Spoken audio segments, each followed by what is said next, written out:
Boa tarde, un saúdo especial para todos aqueles que nos estades escoitando de Radio Filispín e hoxe temos con nós a Iñaki Gil que ven a dar unhas palestras con República.gal. A moitos de vos os sonaredes por estar en antiimperialistas.com, as tertulias que se fan de xeito diario. Ves a falar un pouco de organización popular, de como podemos seguir loitando nestes tempos nos que parece que non hai futuro, e a primeira pregunta que che faría sería esa: existe futuro? Existe capacidade de loita nas clases populares? Futuro existe, sí existe, y existe en la medida en que lo hacemos. Existe más futuro cada vez porque cada vez hay más lucha de clases, con el peligro de que esa lucha de clases está dividida entre lucha de clases revolucionaria que va recuperándose, pero también hay una lucha de clases reaccionaria porque va recuperándose el fascismo, va recuperándose la extrema derecha, va avanzando mucho el autoritarismo e incluso perspectivas totalmente anticientíficas, lo que se llama el negacionismo en muchas formas, va recuperándose muchas expresiones de irracionalidad, etcétera, ¿no? Que este futuro y esta lucha va recuperándose no niega que por el lado antagónico, por el lado contrario, haya una tendencia de recuperación de las luchas obreras, las luchas campesinas, estudiantiles. Lo que pasa es que no salen en prensa, no se divulgan, ¿no? Estuvimos en un debate, en una charla de debate en A Coruña, intervino al final una persona que tenía mucho conocimiento de la lucha de los labregos galegos, que dijo que si se analiza con un mínimo de rigor en la prensa que refleja la prensa popular, la prensa sindical, la prensa de organizaciones vecinales, de organizaciones sociales, etcétera, prácticamente no pasaba ningún día que en Galiza no hubiera un solo acto, una sola movilización, una sola protesta. Y ayer mismo estábamos en Compostela, poco antes de un debate, y el personal estaba comentando la cantidad de cosas que no trascienden en prensa, pero que se están haciendo, ¿no? Y hoy mismo, antes de salir aquí, también en una comida, también han explicado la cantidad de actos que hay en la zona de Compostela, ¿no? Lo que pasa que se conocen en lo que se llaman las redes sociales, los movimientos populares, asociacionismo cultural, asociacionismo, entre comillas, recreativo, etcétera, etcétera, ¿no? O sea, y concluyo, hay un futuro en pugna, hay un futuro roto en sí mismo, porque todo futuro está roto en sí mismo por la contradicción que lleva dentro. Podríamos decir que hay dos futuros. Y nosotros impulsamos uno de ellos, pero lo que pasa es que lo ocultan. En la medida en que podamos ir explicando que el futuro que impulsamos nosotros es más real y más potente de lo que la gente piensa, en esa medida ese futuro se redoblará, ¿no? Y también, y esto tengo que precisar un poquito lo que he dicho antes, está magnificado el futuro reaccionario. Está magnificado hasta que una pandilla de fachos tiren una piedra a una librería para que tenga una resonancia y el fascismo, etcétera, etcétera, ¿no? Yo creo que tenemos que hacer análisis objetivos. Otra cosa son el futuro que aparece en las elecciones. Pero ahora no tenemos tiempo para analizar las diversas perspectivas que hay en cada situación. Es un debate muy, muy, muy interesante. Los futuros, las importancias de cada futuro, porque de la misma forma que no existe un tiempo, tampoco existe un futuro. Hombre, como definición genérica abstracta, sí. Como realidades concretas, es más complicado el asunto. Nese sentido, o futuro témolo que crear nós, teñen que ser as masas populares. Pero non sei se consideras que temos unha certa sensación de que a política xa non é algo do pobo, como que é algo alleo, que os medios de comunicación nos transmitiron de que eso da política é mellor non meterse neses asuntos, é mellor seguir a nosa vida un pouco tranquilo, que as loitas teñen que darse por outro lado. Non sei se consideras que tamén precisamos recuperar a política para o pobo, saber que nós tamén somos parte desas loitas e parte da política diaria. Ao final, todo, no fondo, ten algo de política. Sí, de la misma forma que he intentado explicar que no existe un futuro, podemos utilizar un concepto de futuro uniforme, etcétera, etcétera. Bien, con la política pasa igual. existen políticas. Y lo que pasa es que nos han hecho creer que solamente hay una política y que esa política no es la del pueblo, no es una política en la cual el pueblo trabajador no incide, no es una política... o sea, quiero decir que es una política que se mueve solamente dirigida por minorías de sabios, por minorías de cultos, por minorías de ricos. En cierta forma es así. Y no solamente es así ahora. Basta leerle a Platón para darte cuenta que él ya defendía esa misma política, ¿no? Y no solamente la defendía él. Genofonte pensaba lo mismo, Aristóteles con matices, y si abandonamos aquella parte antigua y avanzamos hacia el presente, vemos que la justificación de la política de las clases dirigentes es permanente en la historia, ¿no? Hasta llegar pues prácticamente a toda la ideología burguesa actual. Y luego ya por no hablar del posmodernismo y todo esto. Bien, eso por una parte. Por otra parte está lo que tú comentas, ¿no? El pueblo sí hace política. El pueblo hace política, pero es otra política, muy diferente a la política oficial. El pueblo hace política con cualquier acto que tensione, que dificulte, que cuestione la realidad y que cuestione sobre todo la reproducción de la sociedad capitalista, de la sociedad española o estatal. Yo prefiero llamarla española. La reproducción de la sociedad. ¿Qué quiere decir con esto? Que claro, que lo que reproduce la sociedad de la opresión es la política de la sumisión diaria, que eso tiene pautas diarias que nos enseñan desde pequeños, ¿no? Pero lo que dificulta la reproducción de la dominación española, de la dominación capitalista, es que esas pautas pueden ser contrarias. Por ejemplo, a este programa. Por ejemplo, leer un libro. Por ejemplo, recuperar el folclore popular y abrir un debate sobre el choque que hay dentro de la cultura popular, entre la cultura popular con contenido medieval, feudal, cristiano, etcétera, etcétera, y de la cultura popular, verdaderamente popular, que tiene un contenido laico, ateo, incluso pagano, etcétera, o que tiene un contenido, por ejemplo, todas las tradiciones sexuales y dentro del pueblo campesino, que son muy ricas, y que están totalmente olvidadas o silenciadas o negadas, ¿no? Y podríamos seguir exponiendo y tendríamos que llegar incluso a cuestiones dentro dentro de la propia cultura popular, pues, por ejemplo, del deporte, por poner un caso. Eso en mi país está muy desarrollado, ¿no? O el mismo arte culinario, por poner un caso, que eso es una expresión directa de la cultura popular, también con una contradicción interna muy fuerte por la industrialización del arte culinario, ¿no? O las pinturas que se basan en toda la tradición, en toda la etnografía, etcétera, etcétera, ¿no? Entonces dentro de eso hay una vida cotidiana que aparentemente no es política, pero que en realidad es política radical, aunque no aparente. ¿Por qué? Porque está dificultando, retrasando, obstruyendo los canales de reproducción de la estructura dominante.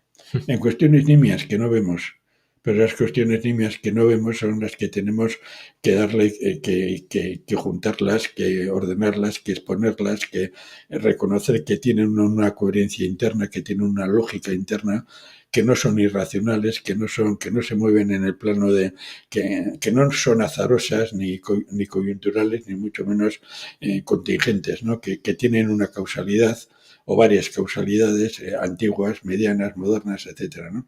Bien, y si eso observáramos, que hubo un tiempo que dentro de las corrientes de la sociología crítica o dentro de muchas corrientes o dentro de la historiografía hay varias corrientes históricas que analizan todo eso, ¿no? En profundidad, ¿no?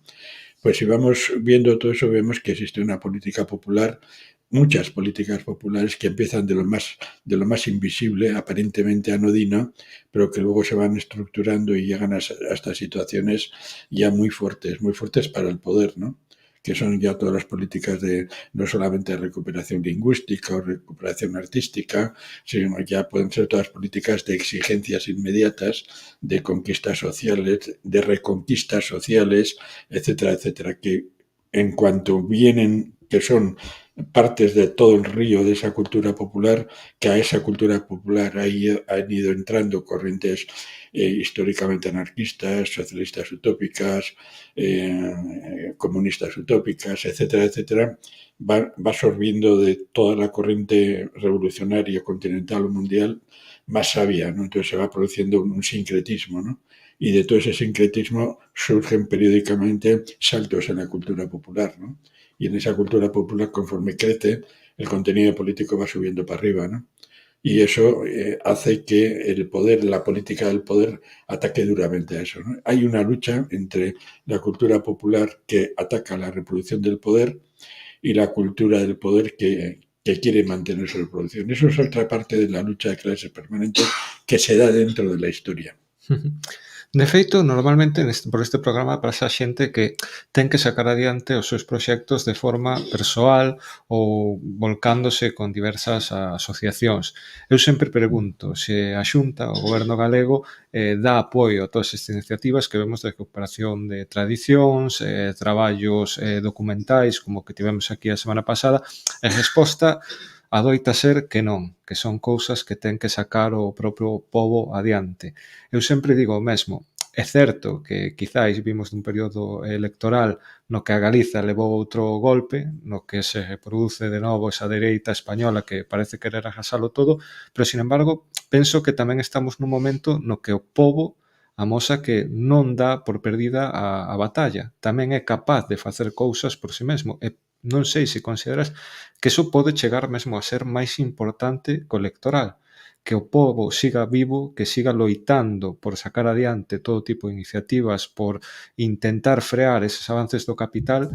Non sei se vai un pouco nesa liña que estabas marcando agora mesmo. Sí, en sentido general es más importante siempre, en sentido general, incluso aunque en el momento en que ese pueblo incluso tenga determinada fuerza electoral. Por ejemplo, podría ser aquí en Galiza la fuerza electoral del bloque, por poner este ejemplo, o la fuerza electoral de Bildu, o la fuerza electoral de otra RC, la CUP, por ejemplo, en Cataluña, ¿no? Eso en principio. Pero luego ya habría que en principio, como criterio básico, elemental, porque debe ser ese pueblo autoorganizado, claro, con organizaciones culturales, políticas radicales en el seno, tal y cual esto y otro, pero autoorganizado, el que siempre tenga que ser consciente de que es él el que debe dirigir la acción electoral cuando se decida. Esa acción, o si ya está decidida, ¿no? Que no sea la inversa, que nunca ocurra que el pueblo se autoorganiza, conecta, avanza y llega un momento que crea una estructura que puede ir a las instituciones burguesas, porque todas son instituciones burguesas, están pensadas, legalizadas y legitimadas e impuestas muchas veces por la estructura de poder. Y una vez que llega allí, si esa estructura, ese poder sindical no sigue siendo fiel al pueblo que le ha impulsado, eso es un preludio de una deriva hacia el centro reformista en muy poco tiempo, ¿no? En muy poco tiempo. Y por tanto, para evitar eso siempre hay que tener el criterio absoluto de que lo decisivo es la acción popular. La acción popular con sus componentes de clase campesina, clase trabajadora, facciones de clase trabajadora, pequeña burguesía arruinada, trabajadores autónomos, trabajadores llamados independientes, incluso trabajadores autoexplotados, que cada vez desgraciadamente dicen que hay más, etcétera, etcétera, ¿no? Bien, esa composición tan heterogénea, pero aparentemente heterogénea, pero sin embargo cohesionada internamente, es lo que en Euskal Herria, en mi país, llamamos, y en toda la tradición marxista de los pueblos oprimidos nacionalmente, se llama pueblo trabajador. Estos son conceptos que se pueden rastrear ya perfectamente en la teoría marxista, incluso anarquista también en el siglo XIX. Eso está así, ¿no? Ya cuando ese concepto de pueblo al que tú te refieres, o de pueblo trabajador, al que nos referimos los dos, y al que se refiere prácticamente el grueso de las fuerzas de emancipación de los pueblos oprimidos, cuando ese concepto deja de ser abandonado, deja de ser utilizado y se recurre al concepto simplemente de... Y esto es muy importante para la cuestión electoral, cuando se acepta exclusivamente el concepto de clase trabajadora como monolítica, como un bloque cerrado, e incluso se deja de lado la consigna de movimiento popular, en euskera mugimendua, y se entra solamente movimiento social, ¿no? Eso según los países, ¿no? Es que ya se está pensando, ya se está aceptando la lógica burguesa de utilizar solamente conceptos que no tienen riqueza dialéctica en su seno, que no tienen contradicción antagónica con la ideología y con el poder burgués, que se mueven dentro de su cauce normativo interpretativo, dentro de su cauce, podríamos decir en la palabrota eso epistemológico, toda esa historia, porque es ir aceptando todo el mito del fetichismo parlamentario, del fetichismo del partido parlamentario, del fetichismo del juego, entre comillas, parlamentario, etcétera. Y eso exige que se tenga un pensamiento y una forma de interpretar la realidad que se mueva solamente con absolutos. Y que se vaya pensando en cómo liquidar incluso el absoluto de clase trabajadora para sustituirlo por el absoluto de ciudadanía. De tal forma que cuando se empiezan cuando termina una elección y un ciclo electoral y empieza el siguiente ciclo y se tiene que esperar 4 años para el siguiente ciclo electoral, ya no se piensa ni siquiera en abstracto en la clase trabajadora, solamente se piensa en la clase trabajadora cuando hay huelga o cosas así, ya se empieza a presentar en el ciudadano. El ciudadano es el que vota y nada más.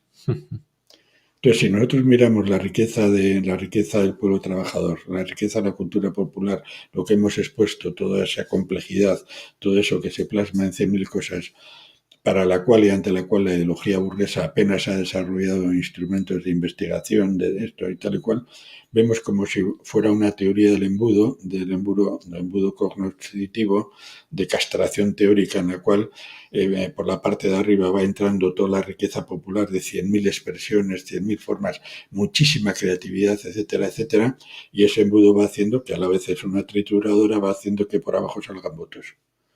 Y esos votos, mientras tanto, toda la riqueza se queda por afuera y sale el voto del ciudadano individual.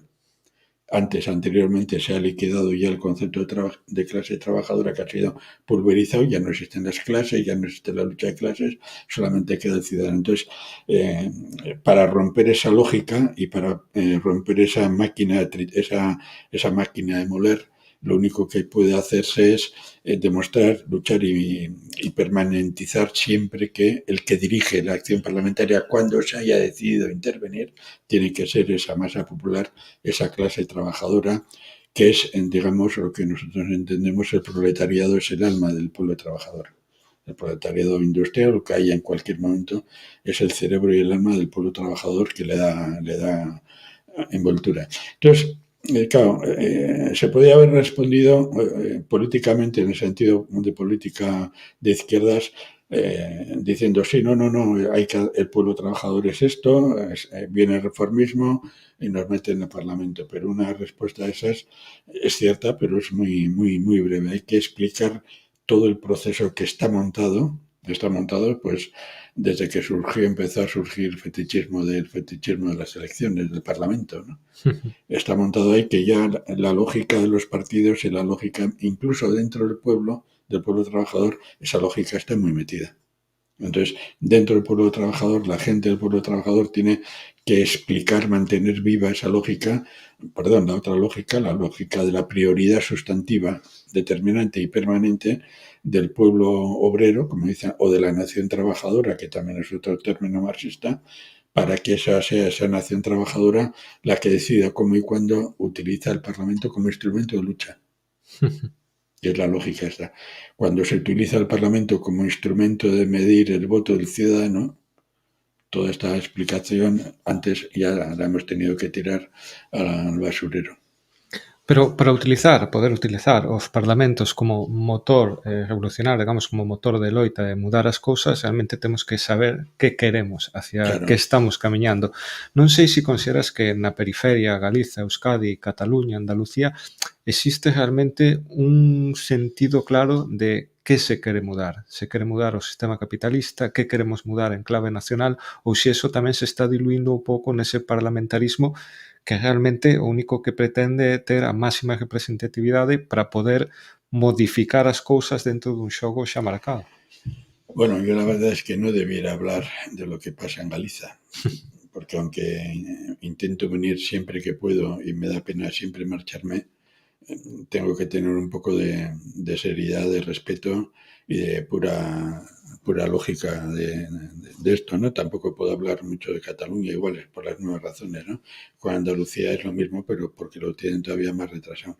Yo solamente puedo hablar fundamentalmente de Euskal Herria y digamos, por lo que veo un poquito de Galicia y un poquito de Cataluña, ¿no? Y volvemos para el caso de Galicia y el caso de Cataluña. Yo veo que, sin embargo, la latencia ahí de una cosa que está ahí existe, digamos, tendríamos que empezar. Una cosa es el sentimiento nacional. Previamente al sentimiento nacional hay un sentimiento soberanista. El sentimiento nacional, a mi entender, ya es un paso que se da el sentimiento soberanista al sentimiento nacional.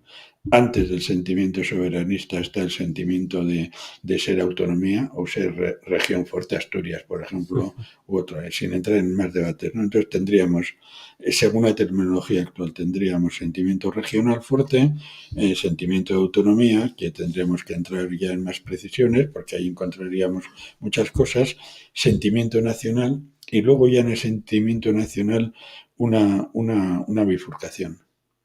Uno, que sería un sentimiento nacional obediente al imperialismo, sería por tanto un sentimiento que no es estrictamente nacional, sino que asume ser parte de la estructura imperialista como un pegote. Yo soy vasco, yo soy galego, pero dentro de la estructura imperialista de dominación anglosajona en lo cultural, de dominación de la OTAN en lo militar, de dominación del Fondo Monetario y del capital financiero y el capital ficticio en lo financiero, etcétera. Sería como una especie de, como la propaganda franquista, digamos así, de la riqueza y variedad de los pueblos de España en eso, ¿no? Pero eso ha llevado ya a la dominación de todo lo que es, no solamente en el plano burdamente político, sino en lo que es toda la simbología que ha generado prácticamente desde finales del siglo XIX la dominación anglosajona, primero británica y luego norteamericana en ese sentido. Entonces,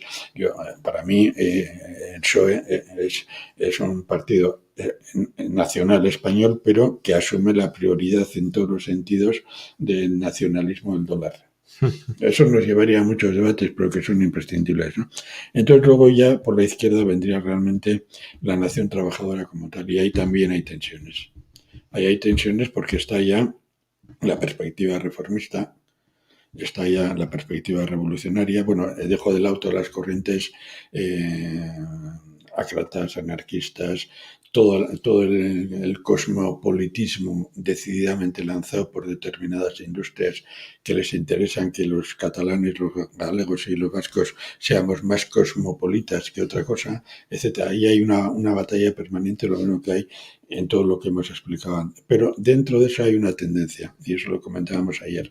Dentro de ese bloque nacional que tiene todas esas riquezas de nacional reformismo, nacional populismo, nacional no sé qué, no sé cuántos, esto y lo otro, sí se está dando, y ayer pudimos dar pudimos extendernos muy poco sobre eso, sí se está dando un reverdecer de los sentimientos nacionales populares, para utilizar la expresión de Gramsci en este momento. Podríamos utilizar, luego si sale la pregunta sobre el concepto de hegemonía, utilizaremos la expresión de Lenin, etcétera, etcétera. Bien, y estuvimos comentando ayer que, por ejemplo, y eso yo lo tengo un poco estudiado porque parte de mi país está bajo dominación francesa. Por ejemplo, en Bretaña está resurgiendo el movimiento nacionalista bretón. En Córcega han empezado ya otra vez, incluso hasta con acciones armadas. en Normandía hay una pequeña reivindicación normanda que hacía pues prácticamente lo mismo que en Bretaña, desde que exterminaron la Vendée a finales del siglo XVIII, no se había podido expresar, ¿no? En Occitania siempre ha estado ahí la recuperación de Iparralde, quiero decir, del País Vasco, en el Estado francés, se ve claramente, ¿no? Eso en el Estado francés, ¿no? Incluso en Gran Bretaña, en Gales o Irlanda, Irlanda del Norte, incluso sobreponiéndose ya a lo pactado en Stormont, ¿no? E incluso con críticas muy serias al giro a la derecha del Sinn Féin en Argentina, perdón, en Irlanda del Sur, ¿no? Etcétera. Digo giro a la derecha en Irlanda del Sur, etcétera, ¿no? Lo de Escocia está claro, han decidido hacer otro referéndum inmediatamente prohibido por la derecha inglesa, ¿no? Y eso solamente he puesto tres estados que aparentemente, bueno, el Estado español, pero aparentemente han sido decisivos en la historia de las reordenaciones europeas, pero están mostrando ese aumento de resistencias internas, ¿no? Que tiene una razón objetiva, ¿no? Entonces, dentro de ese concepto de nación, esas tendencias se están dando. Entonces yo pienso que lo que tenemos que hacer es impulsar eso. En Euskal Herria lo que se está dando, viendo esta evolución, lo que se está dando es una recuperación del nacionalismo revolucionario, digámoslo así, sin entrar en matices, ¿no? Una recuperación de una perspectiva socialista radical de liberación nacional, una recuperación de una visión comunista radical sin entrar en valoraciones, que está removiendo a miles de jóvenes, que esto se pensaba hace unos años que esto no se iba a recuperar. Se está en estos momentos en un florecimiento de lucha de clases impresionante. La estadística que hay hasta ahora indica que por ahora la mitad de las huelgas que se producen en el Estado español, la mitad son del tercio vascongado. Hoy mismo sale en el país un reconocimiento de que es así y que por tanto hay una realidad de clase dentro de la autonomía, que es eso, porque si eso lo extendemos a Nafarroa y como debemos hacer y tener la visión con respecto a Iparralde, no podemos porque las estadísticas francesas están hechas de otro modo para precisamente ocultar todo eso, ¿no? Nos encontramos que en la última mitad del año 23 el 60 y poco % de todas las huelgas eran en el País Vasco, incluido Nafarroa, o era en Nafarroa incluido el País Vasco dentro de Nafarroa, ¿no? Ahora solamente en Vascongadas, en lo que llevamos de año, son la mitad. Eso indica que hay una realidad dentro de esa nación, una realidad de lucha y de cuestiones esas. Aquí, por lo que sé, está pasando lo mismo, pero que no tiene tanta expresión como en Euskal Herria. Está pasando lo mismo, lo que comentábamos, hay montones de actos, montones de qué. Igual lo que falta es que no hay el método de coordinar todo eso. El método, la fuerza y la estrategia o las tácticas de ir coordinando todo eso para que la visibilidad corresponda a la fuerza real. Eso ya es una tarea que se debe hacer, porque lo que no se puede es desperdiciar fuerzas en la lucha propagandística, en la lucha informativa, en la lucha concienciadora, porque no hay métodos de explicar realmente la cantidad de actos que hay, ¿no? La cantidad de actos, lo que hemos estado comentando antes mismo, ¿no? Las caretas en carnavales que están recuperando en Galiza, ¿no? Eso es un acto de reafirmación nacional, se quiera reconocerlo o no. En la cultura actual anglosajona, que te ponen en marcha los toritos de Lola Flores y ya es la cultura española. En esa cultura española de raigambre profundo, anglosajona, estructural, etcétera, etcétera, están surgiendo reapariciones de culturas antagónicas con eso, porque no se mueven en la estructura de plusvalía de la industria cultural internacional. Plantean otra dinámica y, por tanto, como he explicado antes, la reproducción es antagónica, la reproducción del pueblo es antagónica con la reproducción del capital, ¿no? Bien, si eso se consiguiera sería un gran paso y, por tanto, yo no puedo dar más de ahí, es lo que yo estoy viendo, ¿no? Y veo que hay un sentimiento soberanista latente que está ahí. que en determinados momentos se expresa en forma electoral o se expresa en forma de grandes huelgas o grandes movimientos populares, no solamente el Prestige, sino otros, etcétera, o grandes cosas o pequeñas cosas descoordinadas, pero que tienen una lógica interna. Y con Cataluña pasa otra cosa, lo mismo, ¿no? Ahora habrá que ver en las elecciones ahora del 12 de mayo si toda aquella perspectiva de enfrentamiento totalmente descoordinado de 2015, 2016, 2017, etcétera, descoordinado y con una pequeña burguesía y una mediana burguesía, que la burguesía ya había dicho que no, ¿eh? Ya desde el 14 la burguesía había dicho que no, están aquí los documentos de las grandes empresas diciendo que no apoyan tal, pero la traición de la mediana y de la pequeña burguesía o de la burguesía de la mediana tecnología, todo el cinturón de tecnología de Barcelona, etcétera, etcétera, ahí está expresado esa mediana y pequeña burguesías nuevas, aparte del turismo y todas esas historias, eso traicionó totalmente el 17. O sea, no tenían nada previsto, no tenían proyecto, no tenían perspectivas.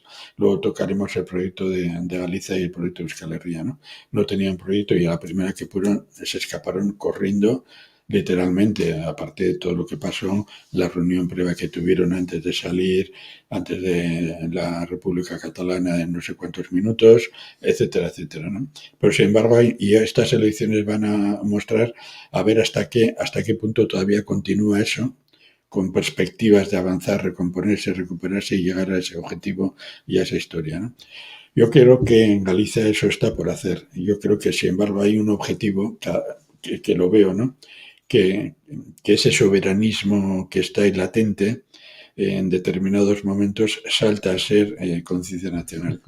Poco organizada, pero lo que le falta ya es esa perspectiva clara, muy clara de construir país y sobre todo y fundamentalmente construir país desde una perspectiva de tomar el poder.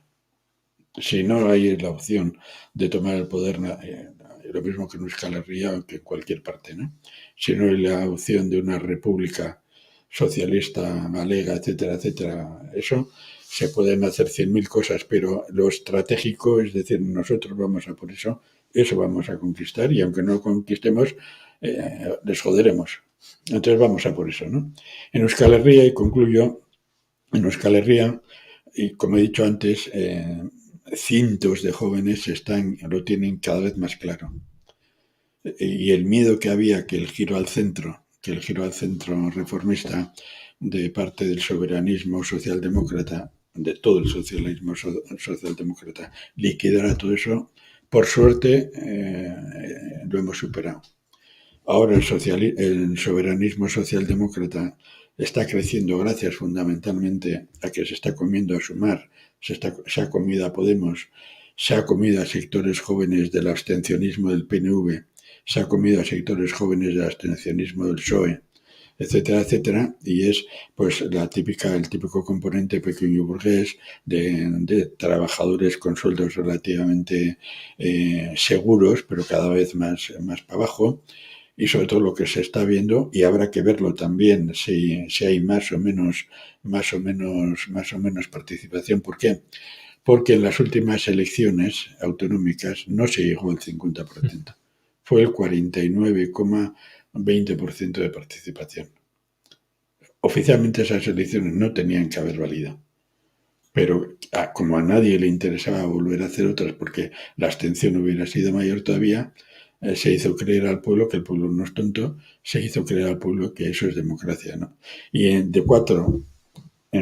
estos últimos 4 años, el pueblo está viendo con los sondeos, etcétera, que vaya a haber más o menos, la verdad es que están acojonados, perdón por la expresión, están nerviosos, de que la abstención se mantenga, o justo suba un poquito, incluso llega al 50, al 51 o al 50,09, pero están haciendo lo imposible porque no baje más que la otra.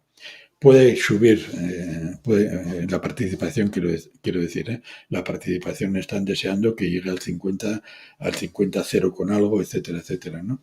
Aún y todo así sería terrible, porque con esta polarización dada, con la imagen de cambio que se quiere hacer, etcétera, que solamente haya un 51% o un 52%. Bueno, veremos eso, pero eso indica, y concluyo, eso indica que a la izquierda de la estructura político-parlamentaria e institucional en estos momentos sí está creciendo ya y con bases sólidas, una o dos perspectivas de una nación trabajadora con un Estado propio. Eso tarde o temprano llegará tamén a Galiza. E no caso galego, se unha cousa destacou ao longo dos anos na defensa da nosa propia identidade foi a lingua, o idioma. Non sei se neste senso ves que existe un contraataque reaccionario. Aquí hai un debate cíclico que é o das oposicións, se realmente fai falla o galego para traballar como funcionario público, por agora, do Estado español na Galiza. Eu sempre vin este ataque á nosa propia lingua como tamén un ataque á nosa nación e á nosa forma de ser, porque pouco menos que nos están dicindo de non fai falla comprendervos, non fai falla dialogar con o voso idioma con vos, sino que vos podemos gobernar ca nosa propia lingua sin saber nada de vos e que nin nos interesades. Non sei se pensas que estes ataques ao idioma se van a reforzar nos próximos anos. Se van a reforzar en los próximos años. En estos momentos es más potente que en los últimos 10 años, pero en todo el Estado. Lo que está pasando aquí en Galiza es una parte de una estrategia montada que aparentemente respeta lo concedido por el Estado español en los estatutos de autonomía, pero que en la práctica lo destruye. Unas veces de una forma sibilina, otras veces de una forma brutal y otras veces mezclando las dos cuestiones, ¿no? En Euskal Herria, por ejemplo, hay una forma brutal que es en Iparralde, bajo dominación francesa, es brutal. Hay movilizaciones incluso para que los exámenes puedan hacerse en euskera, y más luchas y más así. Bueno, no, es un enfrentamiento con el jacobinismo cultural francés, pero un enfrentamiento titánico, ¿no? Y por ahora, según lo que entendamos por ganar, por ahora la está ganando el pueblo bien, sin reconocimiento oficial, ¿eh? En Nafarroa hay una resistencia tenaz de la estructura del PP, de UPN y de todo el nacionalismo español en Nafarroa, una resistencia tenaz al avance paulatino del euskera, sobre todo potenciado a partir de que ha sido como un orgullo para el pueblo de Nafarroa encontrar la famosa mano de Irulegui, ¿no? Que demuestra que ya hace 2100 años se escribía en lengua vasca con ortografía vasca. Eso ha sido un zambombazo que es una de las razones que explica la tremenda pero impresionante participación de decenas de miles de personas en todo Euskal Herria en la corrica. Ha sido tremendo, más superior, más fuerte que el año pasado, etc. En Egoalde se ocurre una cosa diferente. En Egoalde no se atreven a entrar porque están viendo cómo avanza, pero encima avanza con un contenido político. La corrica que ha terminado este año ha terminado con un mensaje político, directamente político. La lengua es un problema político. No es como se decía antes por parte de algunos, es un problema pues de comodidad o de trabajo o de estar bien o de sentirse con tu cultura, etcétera. No. Todo lo que es problema lingüístico es un problema político. Eso se ha dicho en el documento oficial. Ahora no me da tiempo a explicar todos los debates que hubo en el seno de la izquierda abertzale en los años 80 e incluso antes sobre cómo se tenía que orientar la recuperación, y había un sector que planteaba que era una lucha política y que era una historia de esas, ¿no? Pues eso ya está lanzado en estos momentos. Entonces, ¿qué están haciendo? Están planteando la represión y la persecución, lo que tú has comentado, ¿no? Hablarlo en las instituciones. Entonces, ¿qué están haciendo? Respetando oficialmente el estatuto vascongado, se lo están saltando por decisiones judiciales, por el criterio de los derechos humanos. ¿Cómo? ¿Por qué? Porque una persona que no sabe euskera, que quiere entrar en un ayuntamiento a hacer cualquier trabajo en una institución, si tiene 40, ¿cómo va a aprender euskera con 40 años? cuando se lleva ya todo el sistema educativo, ¿no? Entonces, han dicho, bueno, pues hay que reducir esas leyes, esas cosas, esos derechos a entrar en euskera en una administración pública y que te respondan en euskera, por lo tanto, la obligación, ¿no? Por lo que te he entendido, aquí está pasando lo mismo, pero me da la sensación que más generaliza. Que más generaliza. Totalmente. Allí, por ejemplo, ya es inconcebible que se abra el debate, y aquí el PNV y el PSOE lo han intentado de nuevo, aquí me refiero al tercio vascongado, que se abra el debate sobre un modelo que sea exclusivamente en castellano. Eso de hecho, cada año va sumándose el 80 y tantos, el 80 y tantos, el 70 y tantos hace unos años, ya prácticamente el 90 y tantos % de las personas, de las familias que llevan los niños, escogen el modelo de íntegramente en euskera. Eso es una batalla que se ha ganado, ¿no? Aquí, aprendiendo, la derecha española, aprendiendo el fracaso y la derrota de los españoles allí, me imagino que intentarán quitar todo eso y imponer un solo moneda, o en todo caso, no dar ninguna ayuda oficial, ni concertada ni no concertada, a todo eso, y que se vuelva como pasaba antes en Euskal Herria, que se tenía que aprender euskera a la noche en las escuelas, que se tenía que, bajo la represión franquista, crear ikastolas, que entraba la policía en el momento en que estaban los niños estudiando. Pues eso, van a volver a por eso, ¿no? Y eso no solamente es eso, por que el imperialismo español es incompatible con otras lenguas que no sean el castellano, es también a que el imperialismo español está comprendiendo que se encuentra en una tesitura muy fastidiada, ¿no? Que una de las cosas que garantizan que las finanzas españolas, sobre todo el poder financiero, el Banco de Santander, la banca española, otras industrias como Telefónica, como la televisión española, como la industria del castellano, la industria del español, hay una industria del español, está perdiendo en América Latina espacio, porque está entrando mucho el inglés, está empezando a entrar en ruso, está entrando el alemán, el ruso y el chino van a entrar mucho por el tema de la multipolaridad y toda esa historia. Y otra vez, aparte que volvemos ya al problema de que todo lenguaje tiene un problema político de fondo y económico. La industria del español, que es una parte, no sé qué tanto por ciento, pero ahora no me acuerdo, pero periódicamente salen estudios de Telefónica o del Instituto Cervantes, etcétera, etcétera, diciendo la importancia que tiene la industria del español para el Producto Interior Bruto del Estado español, ¿no? Como eso lo van perdiendo, pero como no quieren romper con la obediencia a la cultura anglosajona, porque están cogidos ahí, como están cazados en esa historia, deben sobre todo llegar a una dinámica de uniformidad interna, aparte de la propia ideología nacionalista, ¿no? Y deben barrer todo eso, ¿no? Y deben liquidar todas las experiencias, porque la lengua también te da posibilidad de hacer cooperativismo cultural, cooperativismo productivo, cooperativismo de cualquier cosa, porque es todo un conjunto, ¿no? Entonces, por esas razones, aparte de la propia autonomía relativa que tiene el fascismo como ideología o nacional catolicismo español, aparte de todo eso, esas son las razones de fondo. Y entonces, en una nación como Galicia se expresa de una forma que tiene mucho que ver con, o la situación en Cataluña, todas las, como es el Club Babel, por ejemplo, ¿no? Etcétera, etcétera, ¿no? Exactamente igual.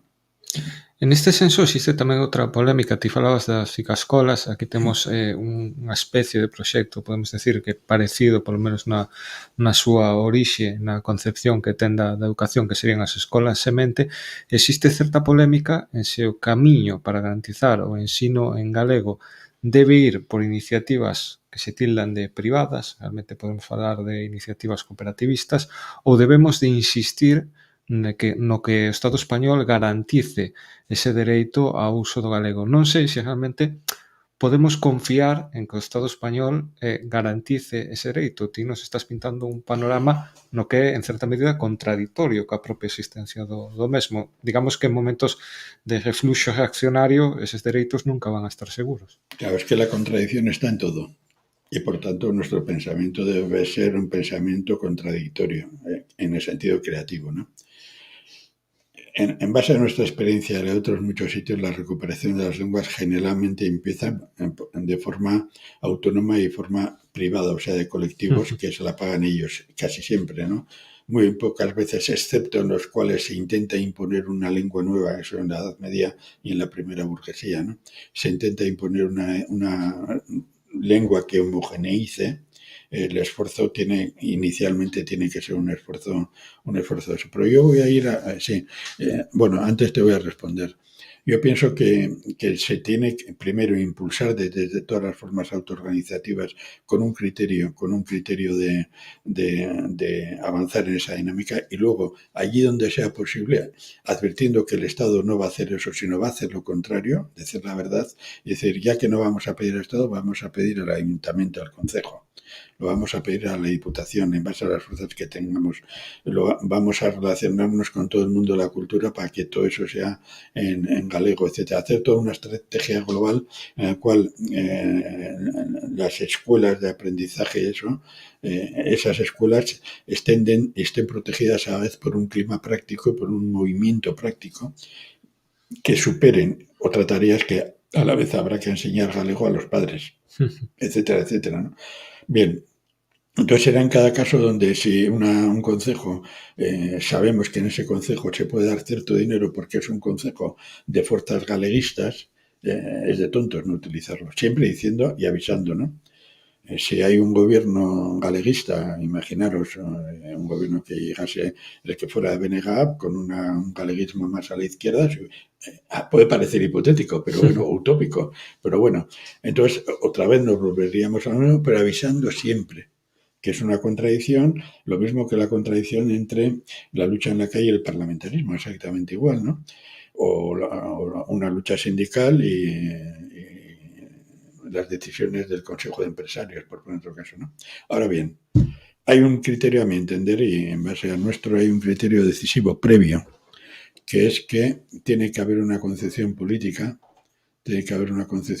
muy clara de a dónde se va y sobre todo tiene que haber una concepción política de intentar, y eso se consiguió en Euskal Herria, de intentar normalizar desde el pueblo y desde esta perspectiva un galego con cierta uniformidad. Claro, yo no puedo hablar más de esto porque desconozco, ¿no? Allí eran los euskalkis, lo que se llaman dialectos, en euskera se llaman euskalkis, ¿no? Muy significativamente, el PNV se opuso a todo lo que era el esfuerzo de Euskera Batúa. Se opuso desesperadamente, incluso con apoyo del Estado español. El PNV lo que quería era que se mantuvieran las diferencias dialectales que se dice en castellano y que en euskera se dice los euskalkis de los herrialdes, ¿no? Eso fue decisivo en aquel contexto, porque teníamos un euskalki en Iparralde, otro euskalki en el Roncal, otro euskalki que lo hablaban poquísimas personas muy cerca de Santander, otro euskalki muy cerca de lo poco que quedaba en el sur de Nafarroa, etcétera, ¿no? Y en el momento aquel del franquismo eso era vital de supervivencia, ¿no? Yo creo que en el fondo esa concepción estratégica es imprescindible. ¿Por qué? Por lo que aparte de más razones que si diera tiempo tocaríamos, por lo que hemos hablado del peso de cómo el capitalismo español necesita la industria del español. Cómo el capitalismo español, incluso aunque la industria del español, aparte de los fachos, incluso aunque la industria del español dé dinero, necesita sobre todo también que haya una ideología media alienante y alienadora, que eso es la ideología que se transmite en la cultura anglosajona por todo el fetichismo, por toda esa historia, ¿no? Entonces, en esa alianza de la nación dominante, que es la nación del dólar, etcétera, etcétera, y la nación dominada, que es la nación, pues, del Cid Campeador, o la nación de eso, o de aquí de Santiago Matamoros, o cuestiones de estas, ¿no? Dentro de todo eso hay una perspectiva, ¿no? Una perspectiva política. Entonces, claro, si la nación oprimida que quiere recuperar no solamente su lengua, sino que quiere recuperar su cultura popular, su etnografía, quiere bucear a fondo de dónde viene, cómo se ha ido construyendo el galego popular, etcétera, etcétera, necesita esa conciencia política, esa estrategia, ese objetivo político. Y eso lleva tarde o temprano a darse cuenta, a prever que pueda haber una ofensiva democrática para crear muchos usos de muchos galegos. Desconozco si eso está pasando ahora. Sí, esa batalla está a darse entre dúas formas de entender o que debería de ser o Bueno, galego. Bueno, mira, exactamente, reintegracionismo, por ejemplo, eso, exactamente. ¿no? O sea, y quería ir ahí precisamente. Entonces, para mí el reintegracionismo me parece la única forma de supervivencia. No hay otra. Aparte de toda la perspectiva que te abre, todo el mundo, galaico, portugués, brasileiro y africano incluso. Non sei, parote aquí, non sei se nese senso dende fora se entende que Galiza non mire máis a Portugal, a Brasil, que non utilice máis esa vía que é a lusofonía. Yo pregunto tamén moito a xente que ven aquí. Se entiende como una debilidad de la conciencia galega, lo mismo que nosotros teníamos una debilidad de cuando hablábamos de Euskadi y ahora hablamos de Euskal Herria. Euskal Herria es el pueblo que habla euskera. Ya está. Euskadi era una invención de la burguesía, de la pequeña burguesía arruinada de Vizcaya, que lo veía todo desde la perspectiva del río Nervión, nada más. Entonces, otro caso, a otra escala, eso pasa en los países catalanes. La uniformidad de la lengua es imprescindible, ¿no? Por razones de todo índole, pero sobre todo por criterio político, ¿no? Entonces, eso me parece un criterio central. El reintegracionismo, la unidad lingüístico-cultural es un factor, y aparte es un factor que puede impulsar para adelante la propia capacidad de la conciencia nacional, incluso de una perspectiva superior, que nosotros no tenemos superior, lo voy a explicar, superior, que nosotros no tenemos porque nosotros vivimos en ese agujerito que es vasco, que es el País Vasco, que es Euskal Herria, un agujerito muy pequeñito. Pero saberse ser miembro de una nación esparcida en 3 continentes, una nación que tiene una identidad lingüística que ha sido un punto clave, aunque derrotado, de la construcción de otro poder que pudo haber existido en la península ibérica, etcétera, etcétera, todo eso, y que es un punto clave también en conexiones económicas, políticas, culturales, etcétera, con Brasil y por ahí con eso, eso cambia todo. La perspectiva de ese concepto de nación destroza inmediatamente la perspectiva del concepto de nación que pueden tener otras fuerzas que solamente lo ven, pues eso, delante del apóstol y cosas de esas, ¿no? Eso ya estamos hablando ahí de futuribles, pero sería interesante imaginar qué podría suceder, como el sentimiento nacional, no hablo nacionalista, el sentimiento nacional galego podría multiplicarse si ese proceso fuera para adelante, por poner un caso, ¿no? En ese sentido de reunificación lingüística, ¿no? De reintegración. Nosotros hicimos una reintegración y se hizo bajo condiciones de dictadura, en condiciones relativamente duras, superando muchas trampas y muchos cantos de sirena y muchos esto, y dirigido precisamente, fundamentalmente, por la oficina cultural de una organización muy denostada. O sea que, pero eso es así. No hay otra alternativa. En este senso, non sei se tamén, porque, obvio, calquera pode ver as similitudes entre o galego e o portugués, calquera se pregunta que historia en común teñen esos dous povos, e aí vou precisamente a historia. Existe un traballo moi forte do españolismo en ter unha historiografía que nega continuamente a historia de Galiza. En Roxín Roxal traballouse moito en recuperar a historia do reino medieval da Galiza, de darlle voz a esos historiadores que son continuamente afastados da voz pública. Non sei se nese senso se precisa tamén dos povos da periferia, especialmente considero que Galiza e Andalucía, de poñer sobre a mesa o que foi realmente a historia. Moitas veces se nos di aqueles que nos achegamos ao estudio de historia que a historia é unha, pero a que está contando Madrid non é precisamente a que sucedeu. Mira, hay una cuestión ahí clave. Eso ya se decidió en Euskal Herria en el año 1964, en un debate en las condiciones de la dictadura, cuando lo que era la oficina cultural de aquella organización planteó y se aprobó la decisión que había que hacer una historia popular de Euskal Herria. No historia a secas, no historia española y no historia burguesa vasca ni eclesiástica, historia popular, ¿no? Y desde entonces se avanza mucho en esa cuestión, ¿no? Lo que pasa que lo mismo que la lucha contra el reintegracionismo por parte de los españoles, yo digo esta comparación para que se vea que pasa lo mismo que en Cataluña y a escala infinitamente más cruda en Andalucía, infinitamente Totalmente. más cruda. Bien, entonces ahí hay una cuestión y es que el Estado español, el nacionalismo español va a hacer lo imposible porque eso no avance. Ahora, por ejemplo, lo que hemos comentado era Irulegui Coeskúa, la mano de Irulegui, por ejemplo, hay todo un esfuerzo de los arqueólogos, de todos los historiadores, de todos españoles, por negar la validez de ese documento que está ya científicamente certificado como tal, ¿no? Bien, pero no solamente eso, sino que ya cuando todo el movimiento del euskera batúa comenzó a ponerse, incluso antes, ya hubo intentos de separar los herrialdes vascos, las provincias vascas, separarlas orgánicamente. El franquismo se lanzó y luego lo que era la derecha española se lanzó, por ejemplo, un esfuerzo de Guipúzcoa Unida. Fue un esfuerzo de separar Guipúzcoa, se llama además, de separar Guipúzcoa de Áraba y de Vizcaya. Todos sabemos por qué se rompió la unidad que estaba pensada de que iba a haber, se proponía un solo estatuto, aprobado, ese proyecto aprobado hasta por el Partido Socialista Obrero Español con una fotografía de Felipe González en la pancarta. Intervino el ejército español literalmente y lo prohibió, ¿no? Siempre ha habido, no, lo de Cataluña está muy claro, podríamos extendernos, siempre ha habido un intento de evitar esa unificación.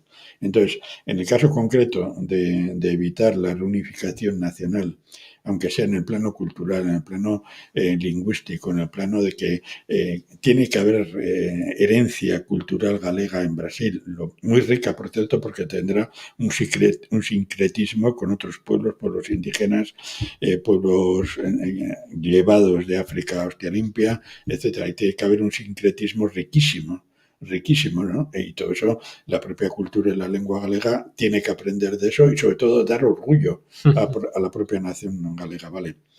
Pero hay que saber que eso va a ser así. Ese choque va a ser así porque es un choque entre dos poderes, entre dos derechos. Y como decía don Carlos Marx, cuando chocan dos derechos, decide la fuerza. Puede ser fuerza parlamentaria, fuerza de masas, fuerza de eso u otra clase de fuerza. Pero si no partimos de que eso es así y va a ser así, y por tanto hace falta una fuerza política con un objetivo político, ellos van a seguir separando todo y falsificando la historia de Galicia, falsificando la historia de Portugal, falsificando la historia de la formación del Estado español, etc. Por eso hace un tiempo, y voy terminando, hace un tiempo hubo un intento de hacer un esfuerzo en la península de acercar y de proponer a andaluces, independentistas andaluces y a castellanos que dicen que no son españoles, y te lo demuestran históricamente, de que se juntaran en un sitio a título teórico, histórico, etcétera, y que lanzaran un manifiesto. Lanzaron un manifiesto explicando cómo sus pueblos han sido los machacados, eso, para crear la cultura oficial española, ¿no? Pero inmediatamente, a muy poco tiempo, al poquito de empezar a recapitular, nos dimos cuenta de que ahí faltaba Galicia. De que ahí faltaba Galicia. ¿Por qué? Porque incluso Galicia, en la persecución, la ruptura del reino gálico-portugués, toda esa historia, incluso es un poco anterior, por lo que yo sé, un poco anterior o bastante anterior a la invasión cristiana occidental, porque también intervenían tropas europeas para exterminar al andaluz en el siglo XIII. Entonces ya nos encontramos con toda la creación del reino galaico-portugués, todos los problemas que tuvo, etcétera, etcétera, todo el exterminio de Andalucía y toda la creación a hostia limpia de una cultura nobiliaria, noble que no burguesa, que llevó en el momento crítico de la rebelión de los comuneros, llevó en el momento crítico eso, y que era, en cierta forma, era una copia contra los irmandiños que habían sido un adelantamiento parcial de todo ese proceso, ¿no? Todo ese proceso se dio, pero todo ese proceso se dio después de que previamente 3 naciones históricas, sobre todo 2, Galicia y Andalucía, fueron machacadas, y luego el pueblo castellano, que era una mezcla de todo, fue machacado también. Y cuando se intentó sublevar en las guerras comuneras, fue machacado de nuevo, ¿no? Si no se parte de esa historia, les vamos a dar siempre, incluso desde sectores supuestamente marxistas, que están apareciendo en estos momentos. Bueno, pues es una tarea que tenemos que hacer inmediatamente. Y sobre todo importante ahora que vienen las elecciones europeas, ahora que Europa se está militarizando al máximo, ahora que está desarrollando una represión que nos recuerda a la represión nazi, y ahora que tenemos la guerra dentro de Europa, ¿no? Bueno, siempre la hemos tenido, ¿no? Pero yo creo que eso es imprescindible. Nese senso, esa peza que sería Galiza xunto con Andalucía proxéctase posteriormente a América Latina con esa, eles chaman descubrimento, esa conquista a sangre e lume total dos seus povos. É certo que tampouco existe esa concepción popular de poñer en conxunto problemas que son globais. Aquí temos, por exemplo, o caso de Ence, esa eucaliptización do territorio, que tamén sucedeu e afectou ca mesma empresa a Galiza e que tivo un freo en Uruguai. Non sei nese senso por que custa tanto que os povos se comprendan, mesmo sufrindo as mesmas consecuencias, a depredación do territorio, por exemplo, que nós estamos a sufrir aquí, ese destrozo do rural non é algo único. Que estrategias deberíamos de dar para que os nosos povos, os povos do sur, comecen a comprender que non son loitas illadas? Bueno, eso es complicado, pero primero, esa complicación es relativa, porque ha habido luchas y ha habido intentos de luchas de coordinación. Yo me acuerdo uno que fue poco conocido, pero que se habló aquí en Galiza y se habló allí en Guipúzcoa y Vizcaya, cuando el tema de las vacas locas. Hubo un intento y se habló con gente de aquí y gente de pescadores de allí de movilizar la estructura del Parlamento, movilizar la fuerza de HB entonces en el Parlamento Europeo para hacer una resistencia conjunta de Galicia y de Vasco y de Euskal Herria para movilizar contra las vacas locas y eso venía de otros intentos que había habido antes con rollo de la pesca pero que ahí no había estado HB, había estado poco, ¿no? Ese fue un intento que hubo que por determinadas circunstancias no cuajó, fundamentalmente porque empezó una represión salvaje y entonces era muy difícil moverse. Ha habido varios intentos de esos, ¿no? Otro intento que hubo, por ejemplo, la posibilidad de una cierta coordinación que en cierta forma ya se está haciendo entre bloques, entre grupos nacionalistas en las elecciones europeas, ¿no? Etcétera. Y luego también a mí me consta que ha habido coordinación en luchas sindicales. Yo cuando era delegado sindical hemos tenido coordinación de luchas sindicales en donde estábamos explotados, donde había galegos, etcétera, etcétera. O sea, cosas, experiencias, lo mismo que existía el famoso Galeuska, ¿no? En su momento, ¿no? Experiencias de esas, aparte de la solidaridad y simpatía íntima y personal entre los pueblos oprimidos, ha existido, ¿no? Que en estos momentos se haya olvidado, totalmente así, pero que en base a aquellos recuerdos y aquellas experiencias se podría recuperar, es que se debe recuperar. Y eso se podría hacer tranquilamente un esfuerzo de un listado de tareas, un listado de tácticas y de pasos y de estrategias para ir cumpliendo. Y eso sería una tarea imprescindible en el proceso de recuperación de las izquierdas independentistas. E incluso en el proceso de presión a los bloques que se dicen nacionalistas, ¿no? Presión, quiero decir, etcétera, etcétera, ¿no? E incluso sería ya una cosa que tendría que hablarse y debatirse colectivamente entre las organizaciones de las naciones oprimidas que ven ese problema y que también han participado, ¿no? En esas cuestiones. Por ejemplo, con Andalucía ha habido un flujo permanente de internacionalismo sindical entre Andalucía y Euskal Herria, pero durante años. Eso estoy diciendo incluso hablando antes de la muerte de Franco. Incluso casos de llevar mucho dinero en la clandestinidad de una organización de entonces, coger un coche y llevar mucho dinero a una huelga en Andalucía, etcétera, etcétera. ¿No? Bien, si eso se ha hecho, lo único que hay que hacer es recordar todo eso y empezar a hablar, o crear unos objetivos y crear una situación de esas y unos pasos y orientarse. Y sobre todo, hablarlo, argumentarlo y criticar a los que por criticar constructivamente y con buenos modos, no en plan destructivo, ¿no? Con buenos modos, criticar constructivamente a aquellos que no quieren hacerlo o que echan para atrás. Porque en último caso ahí aparece lo mismo que estamos viendo en todos los problemas que hemos analizado. La obstrucción negativa y represiva por parte del imperialismo español y la obstrucción negativa y a veces represiva por parte de los reformismos que solamente ven y aceptan la acción parlamentaria. Digamos, la limosna parlamentaria, ¿no? Que no quieren, lo que hemos empezado diciendo, que no quieren en ningún modo que sean los pueblos trabajadores los que dirijan los procesos, ¿no?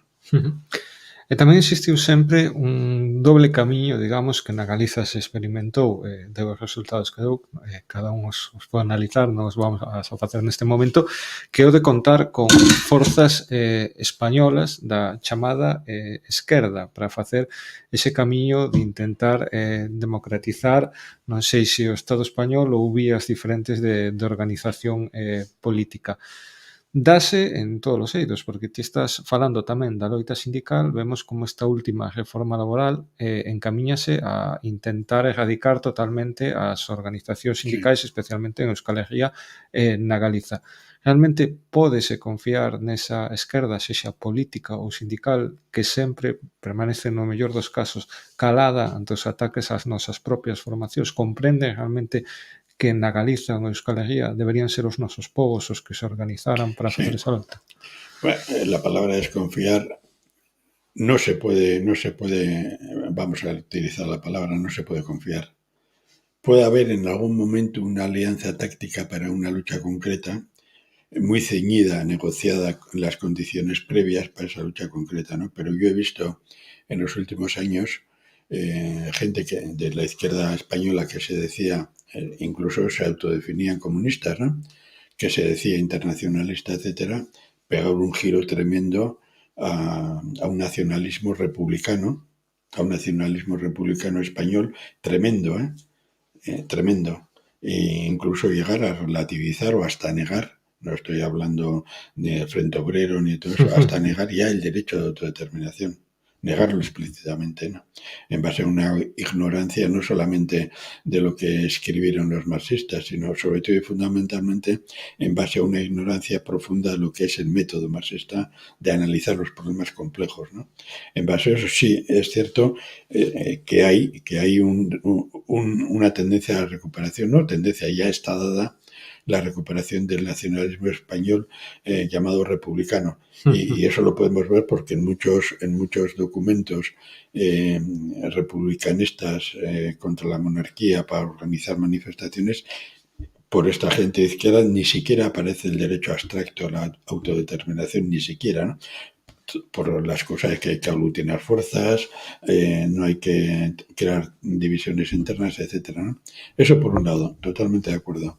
Y eso lleva precisamente al asunto de que las alianzas tácticas puntuales que deban hacerse deben estar muy medidas y deben ser para momentos puntuales en luchas generales que conciernen tanto a la clase trabajadora del Estado español como a la clase trabajadora galega, vasca, catalana, etc., que por tanto sean de una objetividad que desborda y supera, por ejemplo, las decisiones que puedan venir de Madrid o la situación de la OTAN o la base en Rota o ahora el pueblo catalán una nueva base militar o 100.000 cosas de esas, ¿no? Ahí ya hay una estructura imperialista. En el Estado español ya deben ser el 70% de las leyes vienen de fuera del Estado territorial, ¿no? Entonces, ante eso sí hay y cada vez más explotaciones, etcétera, opresiones, etcétera, que tienen ese carácter no solamente estatal, sino europeo, extraestatal europeo, Claro, entonces ya el planteamiento se hace que no solamente hay que hacer reuniones tácticas con esa izquierda, ¿no? Estatal, sino que ya hay que pensar más allá, ¿no? Recientemente ha habido cuestiones que se han resuelto por ahora muy bien, crear organizaciones internacionales de defensa de los derechos humanos, etcétera, etcétera, pero como venían de otro sitio, venían en el Estado español, no en el Estado español, no. Esa palabra tiene que desaparecer y se tiene que poner de los pueblos de la península. ¿Por qué los pueblos de la península? Porque el pueblo vasco tiene una parte bajo dominación francesa, lo mismo que el catalán. El pueblo galego tiene relaciones históricas con otro estado, incluso lo que estamos hablando de Portugal, etcétera, etcétera. Entonces, incluso podríamos extender el asunto a las zonas limítrofes que hay de cultura portuguesa y galaico-portuguesa en Extremadura y cosas de esas, y nos encontramos con una complejidad tremenda, ¿no? Entonces, incluso algo tan aparentemente cosmopolita y por encima de regionalismos nacionales, etcétera, etcétera, como es la definición abstracta o incluso un poco concreta, porque esto viene de debates en América Latina, etcétera, de alianzas o de planteamientos de colectivos progresistas y radicales cubanos, venezolanos, etcétera, pero es que está tan metido la concepción territorial estatalista que tienes que reivindicarlo incluso ahí, ¿no? Pero eso es que ya no hay ningún planteamiento que sea estructuralmente, específicamente territorial español de lo que es el Estado español, ¿no? Lo grueso viene impuesto. El dato uno de los datos más recientes, ¿no? Estados Unidos dijo que iba a aumentar el 50%, dijo internamente que iba a aumentar el 50% de las tropas que tiene en la península, ni se debatió en el Parlamento de los españoles, ni se debatió y no ha salido en prensa. Y organizaciones que se dicen nacionalistas no han avisado a sus pueblos que eso está ahí, etcétera, etcétera. Bien, entonces eso que plantea, primero, no hay que confiar en absoluto de eso, pero que hay que dar un salto más allá. Hay que dar un salto a la opresión nacional creciente en Europa y eso viene lo que hemos explicado de la situación en Gran Bretaña con galeses, escoceses, irlandeses que rechazan el giro al centro y hasta la derecha del Sinn Féin y luego la situación en el Estado español y luego también lo contrario, pero que tiene que ser tenido en cuenta, que existe un sentimiento nacionalista de extrema derecha creciente en toda Europa y también en el Estado español. Otra vez que volvemos a lo mismo que hemos comentado antes. La contradicción dentro de lo nacional, ¿no? O sea, otra vez volvemos a tener que aplicar esa flexibilidad dialéctica para saber quiénes son los enemigos mortales, quiénes son los enemigos que nos hieren, quiénes son los enemigos, etcétera, etcétera. Y todo eso tenerlo muy claramente, ¿no? Pero sí, hay que tener como criterio estratégico que lo fundamental es la solidaridad entre las naciones oprimidas, ya no solo dentro de la península, sino fuera de la península, ¿no? Y luego actuar en consecuencia. Lo que no se puede hacer, y concluyo, es hacer un intento de crear un comunicado en el 2022, aquí el comunicado de Compostela, que en ese comunicado estén presentes organizaciones españolas que se dicen comunistas, españolas desde la E hasta la A, incluida la ñ. Entonces, que estén ahí y que las organizaciones independentistas de Cataluña, de Castilla, los que dicen que no son españoles, de Euskal Herria y de Cataluña y de Andalucía, quiero decir, dijéramos que no. Y que fueran organizaciones que se dicen independentistas o que incluso ya hasta renuncian del independentismo. Hasta renuncian ya, ¿no? Bueno, pues es esa ruptura que tarde o temprano se tenía que hacer de una fase que ya terminó. Neste senso, falabas tamén do aumento da extrema dereita, en moitos casos tamén con tintes nacionalistas, sucede tamén na Cataluña, no que vemos que se presentan formacións claramente ultradereitistas. estáse utilizando continuamente ese medo á extrema dereita, ese medo a que chegue o fascismo ao poder Sí. ou poida ter presenza, como se non a tivera xa, como unha estrategia que a esquerda, especialmente española, está utilizando continuamente electoralmente. Que consecuencias ten isto non só para eses equilibrios de poder, sino tamén para que a poboación cada vez parece que lle perda medo ou mesmo que perda a noción do que é o fascismo. Por outra banda, estaría o que está sucedendo na Ucraína, na que realmente se está apoiando a un goberno, se non queremos catalogar de fascista, falemos de banderismo, que é unha forma Sí, de sí. fascismo, sin que ninguén proteste, sin que exista unha reacción realmente popular, non sei se por descoñecemento, si por eso de que perdemos de vista o que é realmente o fascismo. Bueno, lo del régimen ucronazi fue claro. La izquierda pasó decididamente a apoyar el imperialismo. Luego, en 2 años, la izquierda, sectores de izquierda se dieron cuenta que no, y fue muy poca izquierda revolucionaria la que desde un principio apoyó las repúblicas populares, muy poca y muy contada, ¿eh? Y luego comprendió el por qué un gobierno burgués como el de Putin sale en defensa de su soberanía y por tanto es un gobierno progresista, se quiera o no admitirlo, y algunos ya lo han terminado de admitir, ¿no? Porque tal y como está el imperialismo en estos momentos, cualquier país que se enfrente al imperialismo está defendiendo. Hoy mismo he escuchado toda la intervención, hora y media, de Lavrov en esto, traducida, y ha vuelto a dejar claro todo ese contenido, ¿vale? Aquí hay un problema, y es el problema desde siempre, que ya se planteó en el debate en Italia en concreto, desde 1920, 21 y 22, échale 21 y 22 cuando surgió el fascismo, ¿no? Había habido antes la República de los Consejos en el norte de Italia, los textos de Gramsci y de algunos más, pero cuando surgió el fascismo, ¿qué ocurrió? Que el Partido Socialista y unos partidos dijeron que el fascismo italiano se le podía vencer con tranquilidad y no movilizaban a las gentes para que cuando aparecieran las camisas azules y todo eso del fastidio, machacarles a palos, que es lo que se debía haber hecho, ¿no? Es que con los monstruos hay que ir directamente. Pero ese error se fue cometiendo. También se cometió en el Estado español, y cuando algunos militantes comunistas y anarquistas se enfrentaron a Falange, a las JONS y a otras organizaciones fascistas que había, que luego todo se unificó por orden del capital, los pusieron a caldo.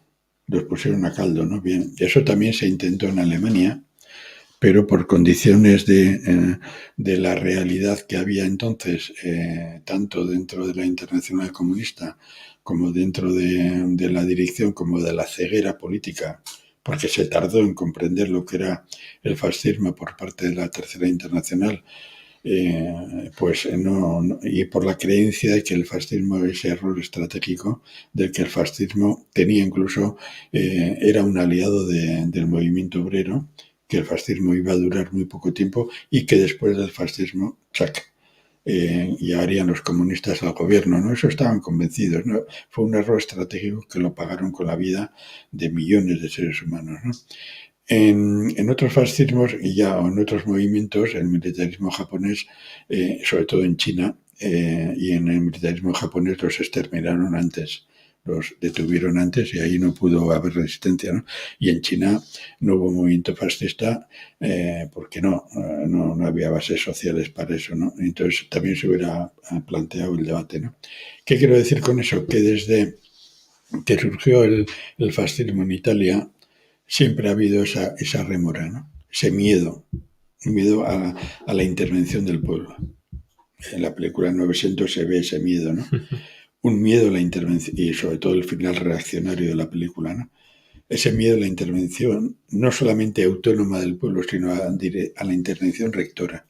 De la misma forma que había miedo por parte de la estructura política para que el pueblo sea el que dirija la política parlamentaria y electoral, frente al fascismo hay miedo en la estructura política para que sea el pueblo el que dirija la lucha contra el fascismo, que es lo que se debe hacer, ¿no?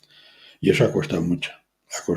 El fascismo ha sido derrotado allí donde nada más aparecer, inmediatamente se han creado movimientos populares de toda clase, amplios, bajo una dirección antifascista bien democrático radical, pero con un contenido de integración de corrientes, o bien claramente bajo una dirección democrático comunista o comunista en el sentido verdadero del término, la expresión aquella de Engels en un texto, ¿no? De que quien es comunista es demócrata, etcétera, etcétera, ¿no? Bien, pero llega un momento en el cual ahí falla algo también, porque si tú luchas contra el fascismo, tú tienes que poner un modelo alternativo de sociedad. Y eso falla en la izquierda. Falla desde 1920 y tantos. Falla desde el momento en el cual se empezó a ver o se empezó a constatar que la internacional, la tercera internacional, con todo el esfuerzo que hacía, sobre todo en los 4 primeros congresos, tú lees los textos, incluido el quinto, lees los textos de la internacional y muchos de ellos son una actualidad impresionante. Y sobre todo el análisis concreto de país a país que hacen, etcétera, etcétera, ¿no? Pero cuando en cada país había que aplicar eso, venía el problema, el eterno problema, que el pueblo tiene que no sé qué, que esto y que lo otro, ¿no? Entonces, ¿qué ocurre? Si tú no elaboras una estrategia clara, un objetivo estratégico claro y luchas y creas simultáneamente un poder popular, un poder sindical, un poder obrero, etcétera, etcétera, para que cuando aparezca el hocico nazi le des la patada, eso es lo que hay que hacer, y simultáneamente tener una perspectiva, un objetivo estratégico, un objetivo, una estrategia, una táctica para dónde vas. Si eso no dispones, no vas a vencer al fascismo. Si crees que vas a vencer el fascismo dentro del Parlamento, no lo vas a vencer dentro del Parlamento. Jamás se ha vencido. En todo caso, alguna vez se ha conseguido, y eso está rompiéndose ya en Alemania. En Alemania la alianza anti-extrema derecha que ha estado funcionando muchos años se está rompiendo, ahora se está disolviendo como tocino al sol, literalmente, ¿no? Y en otros países, ¿no? La alianza francesa para detener a Le Pen se está descuajeringando, etcétera, ¿no? Bueno, y en el Estado español, quitando la pugna del PP con Vox para que Vox se meta, o sea, para que el PP se trague a Vox y siga siendo también de extrema derecha, etcétera, etcétera. Bien, lo que hace falta es eso, primero una estrategia muy clara, un modelo social de país y de nación muy claro, que se contraponga no solamente con el reformista, etcétera, sino también con el facha, pero simultáneamente, y eso va unido y va dialéctica, es una unidad dialéctica con el otro, reivindicar que el pueblo en todos los sitios donde pueda cree contrapoderes, cree situaciones de doble poder y cree situaciones de poder. Porque el pueblo cuando siente que el poder, el pequeño poder que sea, tener una televisión de estas autogestionada a disposición del pueblo, cuando siente que ese pequeño poder le pertenece, se enfrenta a muerte al fascismo. Esa es la lección histórica. Cuando sabe que se tiene que defender ese pequeño poder que tiene el pueblo, no tiene la socialdemocracia alemana, que tiene el pueblo, lo tiene que defender del fascismo, se enfrenta a muerte. Cuando se sublevó Franco, los que se enfrentaron a muerte fueron las casas populares del PSOE, los bachoques del PNV, las sedes de Acción Nacionalista, los centros sociales de los anarquistas, porque eso era la red donde el pueblo iba construyendo su poder con todas las dificultades del mundo, pero era la red. Y se comunicaban entre ellos, se pasaban, etcétera, etcétera, se pasaban armas, porque todo Dios sabía sabía aproximadamente con 3 días de antelación cuándo se iba a dar el golpe, ¿no? Y la República Española lo dejó todo, etcétera, etcétera. Pero eso pasó en otros muchos sitios. Y por tanto es imprescindible primero, de las dos cosas, ¿no? Tener una estrategia y un objetivo, eso es vital. Eso es imprescindible. Es un sine qua non, que decían los latinos. Pero también, junto con eso, que el pueblo cree poder. Hombre, el poder decisivo es el poder armado del Estado obrero garantizado por el pueblo en armas. Eso es incuestionable. Pero mientras tanto, tú puedes tener un local donde en un lugar tengas pues unos bates de béisbol o cosas de esas de decoración, quiero decir, ¿no? Tengas todo eso preparado, etcétera, etcétera, ¿no? Pero eso es lo decisivo, que el pueblo sepa, primer paso, defender lo que ha construido, segundo paso, ampliarlo, y lo cual le va a llevar al choque con los fachas en su barrio y en otros sitios. Eso es imprescindible. El pueblo tiene que tener confianza en sí mismo. Tiene que saber que tiene un objetivo por el que luchar, que tiene futuro, que, lo que hemos comentado antes, que tiene todo eso, que tiene una tradición, una cultura que se lo van a destrozar. Y que las sedes en las que está, los locales en los que tiene esta televisión, otro, cuando venga el fascismo todo esto va a desaparecer porque lo están diciendo.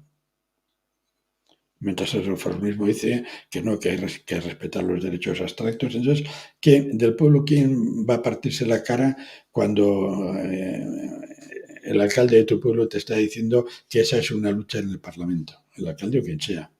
Hubo una experiencia en Euskal Herria bastante reciente cuando a raíz de unas historias que habían venido unos fachas a un partido de fútbol, hubo un choque con los cipayos de antifascistas y mataron a uno. Nunca se ha sabido por qué, cómo lo mataron los cipayos en la 80, ¿no? Y hubo un comentario de un dirigente de Bildu en ese momento, encima un comentario machista, que muy docto el comentario: al fascismo se le vence con cabeza y no con testosterona, con cerebro y no con testosterona. Es la típica perspectiva despreciativa, machista, pacifista, electoralista. ¿Quién pone la cabeza sino la dirección política? ¿Quién pone la cabeza sino todo eso? El pueblo solamente pone testosterona, no pone valentía de las mujeres. 100.000 cosas de esas, ¿no? Pues esa es precisamente el negativo de lo que él dijo, es lo que hay que hacer. Y la experiencia histórica en ese sentido es fundamental. Disponer de un modelo de construcción nacional alternativo, etcétera, etcétera. Y segundo, es enseñar al pueblo, que el pueblo aprenda por sí mismo, que tiene que defender lo que es suyo en primera instancia. Y segundo, que tiene que ampliar su autoorganización y el poder en la base que tiene. Y una vez que eso vaya para adelante, es posible, no digo que es probable, es posible que se derrote el fascismo. Pois esperamos que sexamos capaces de tecer esa rede popular e que iniciativas como esta sigamos tendo en conta que debemos defender o noso, debemos defender estas experiencias.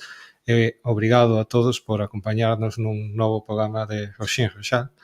Non sei se me están dicindo que hai algunha unha pregunta por aí antes de rematar. Ben, Iñaki, somos a Asociación Cultural Roxín Roxal. Somos a Asociación Cultural Roxín Roxal.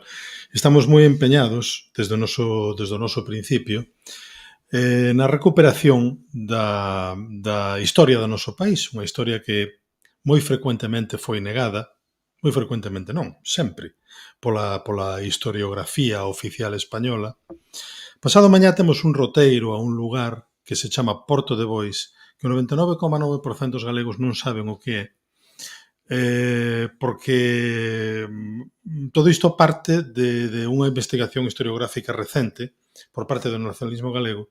Resulta que no ano 1371 produciuse en Porto de Bois unha batalla que foi decisiva para o futuro do noso país, porque se enfrentaban dúas forzas antagónicas, unha defensora da personalidade galega e outra que era o comezo do imperialismo castelán, do imperialismo español no noso país. Infelizmente, que gañou foi a segunda, non a primeira. Si é certo que a nosa historia foi manipulada tremendamente e que houve un esforzo grande, e está habendo un esforzo grande por parte de historiadores galegos neste momento por recuperar a nosa historia. Supoño que algo disto pasou tamén no País Vasco. Sí. Contame.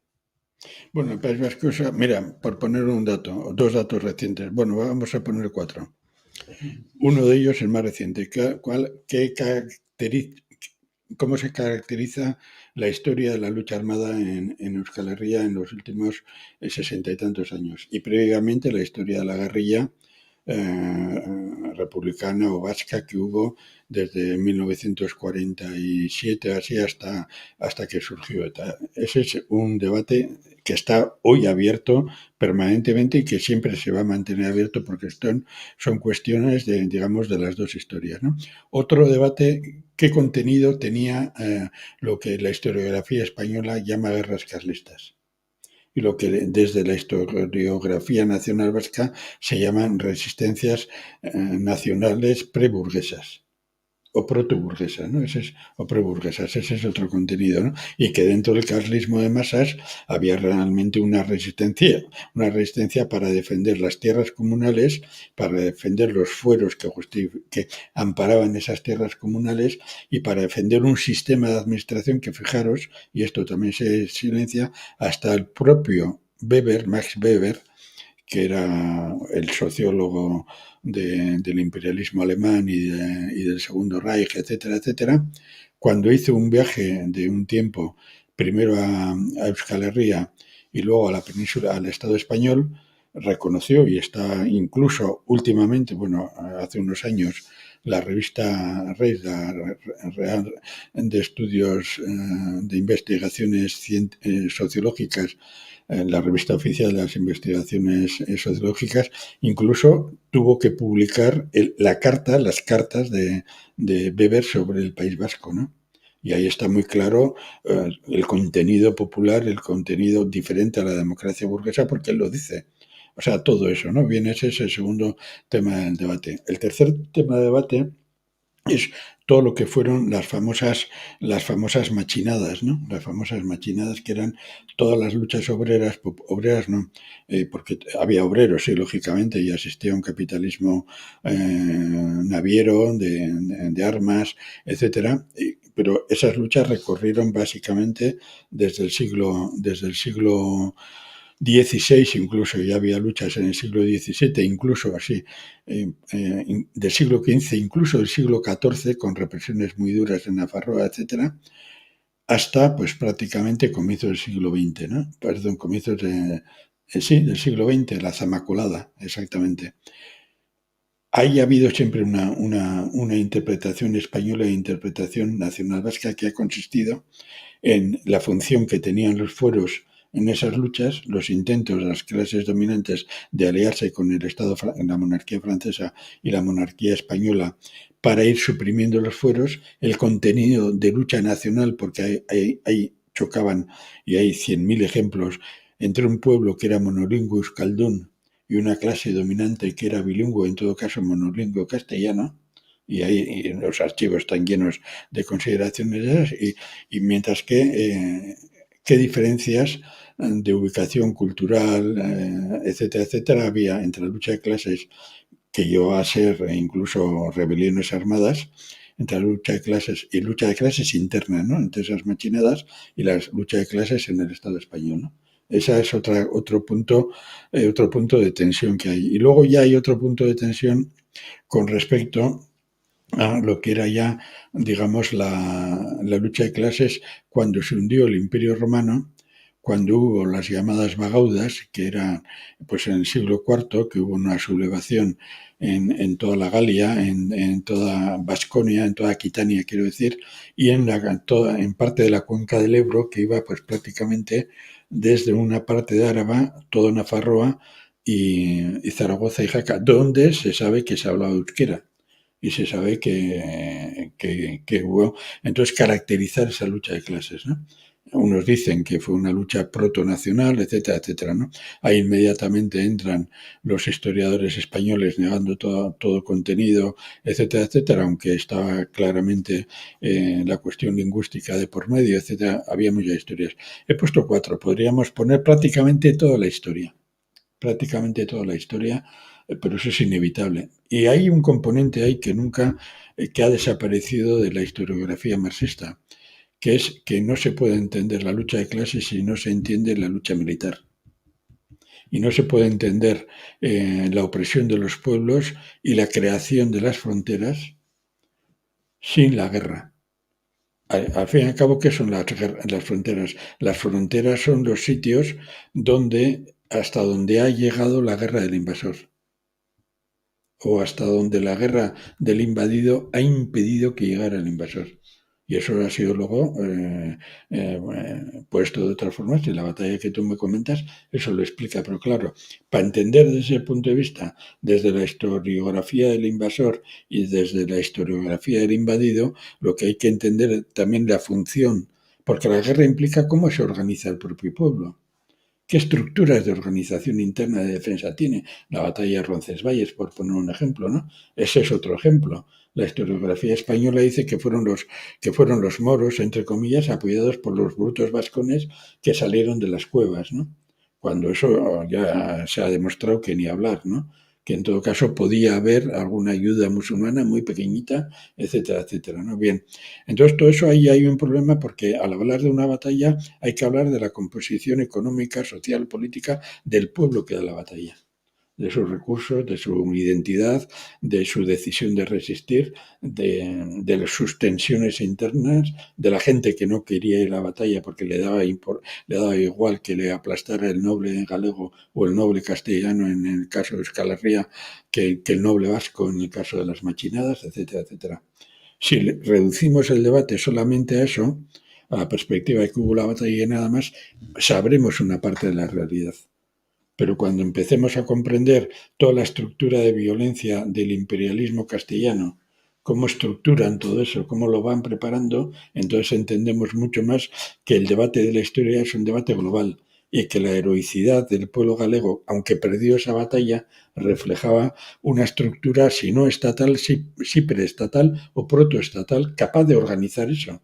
Porque, volviendo a la batalla de Roncesvalles, una de las cosas que no se quieren investigar desde la historiografía española o desde la historiografía reformista de la burguesía vasca es comprender cómo es posible que un pueblo que sabía escribir todo eso tuviera capacidad de organizarse y derrotar a un ejército como el franco en un sitio y en un contexto, etcétera, etcétera. ¿Qué estructura social había?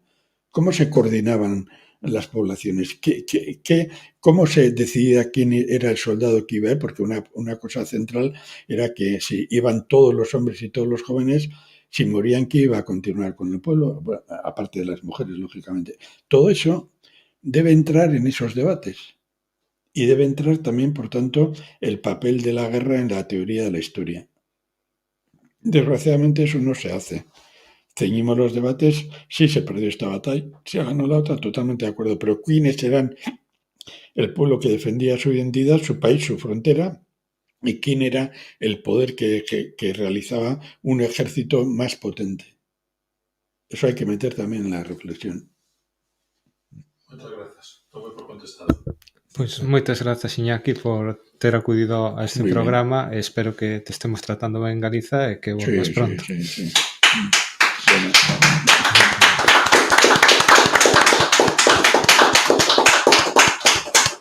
Un poquito de agua. Sí, por favor.